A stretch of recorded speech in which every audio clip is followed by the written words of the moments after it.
Humans have long wondered if there's any intelligent life beyond Earth. So many movies tell stories of extraterrestrial beings who've progressed far beyond our knowledge and technology, even beyond our ability to comprehend reality.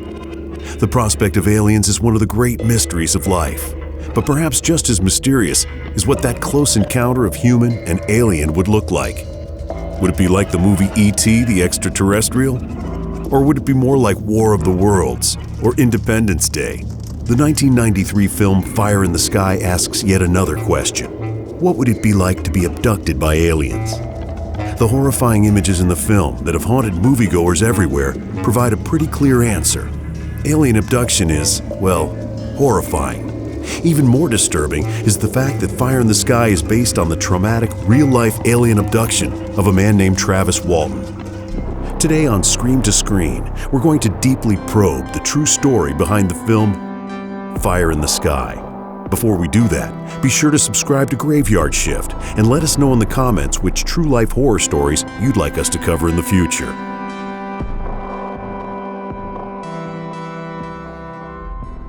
People all over the world claim to have experienced alien abduction.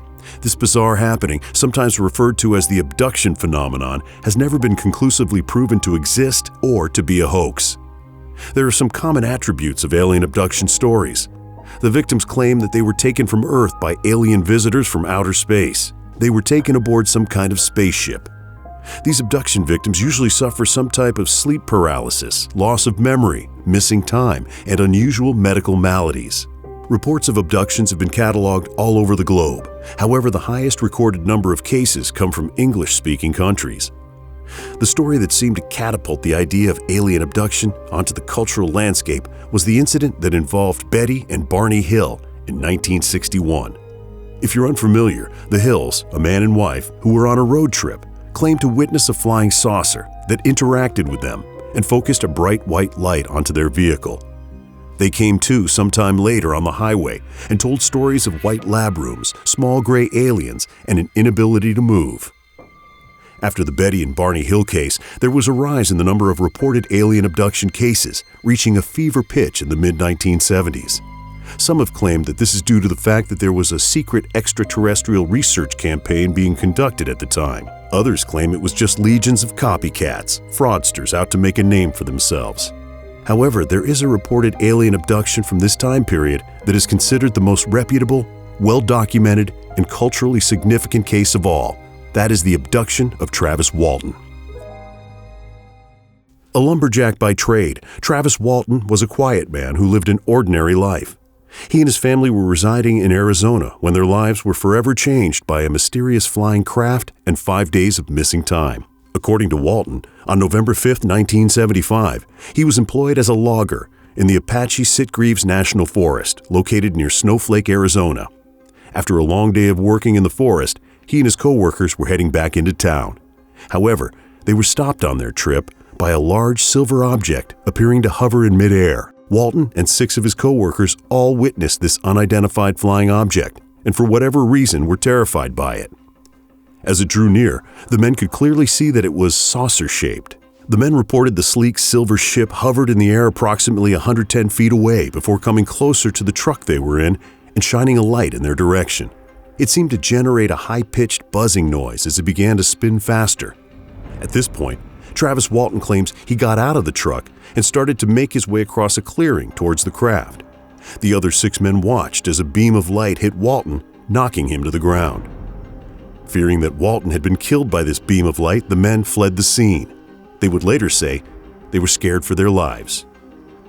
Upon reaching Snowflake, the men told their story to the local authorities, who, not surprisingly, doubted its veracity. In fact, law enforcement initially thought that the men had collectively murdered Travis Walton and were attempting to use this alien UFO sighting as their shared alibi.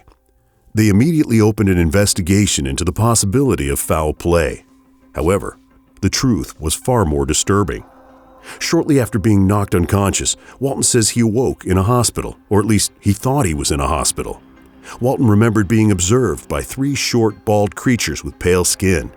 As he looked around the pristine white environment, he noticed strange instruments and unknown pieces of technology. He focused again on the creatures before him: gray skin, Large black eyes, small, delicate facial features that never moved. They were unlike any living being he'd ever seen. You can imagine Walton's disorientation and fear. He got up off the medical table, grabbed a nearby glass cylinder, and started brandishing it at the creatures. The aliens slowly filtered out of the room, and after waiting for a few minutes, he was greeted by two human-looking people in clear glass helmets. They attempted to subdue him by affixing some type of mask onto his face, and then Travis blacked out. He woke up, what turned out to be 5 days later, walking down an Arizona highway as the saucer departed above him. Walton says he made his way to a payphone and made a collect call in an attempt to get some help.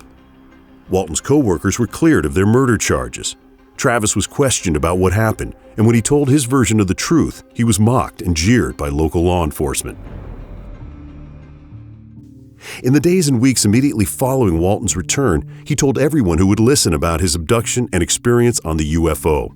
Initially, his claims were met with skepticism and disbelief. But as more people heard about his story, their opinions shifted. Walton's story was made substantially more credible by the fact that it could be corroborated by not one, but 6 witnesses. The National Enquirer even awarded Walton and his fellow lumberjacks a $5,000 prize and the title of Best UFO Case of the Year. The group of co-workers even took lie detector tests in order to allay public doubt. 6 of the 7 men passed. One of the tests was inconclusive due to the fact that the witness had an altercation with the polygraph administrator. Noted UFOologist Jim Ledwith had this to say about the Walton case. Quote, "For 5 days, the authorities thought he'd been murdered by his co-workers, and then he was returned. All of the co-workers who were there saw the spacecraft. They all took polygraph tests. They all passed except one, which was inconclusive. If that doesn't convince you, nothing will." End quote. From there, the story began to take on a life of its own. People all across the country began telling it to each other. Local news organizations doubled down on the narrative, staging recreations and producing documentaries. For better or worse, Travis Walton's life was forever changed. Walton wanted to answer all these questions and clear up any misunderstandings about his experience. So he took it upon himself to write a novelization of his time on the alien spacecraft.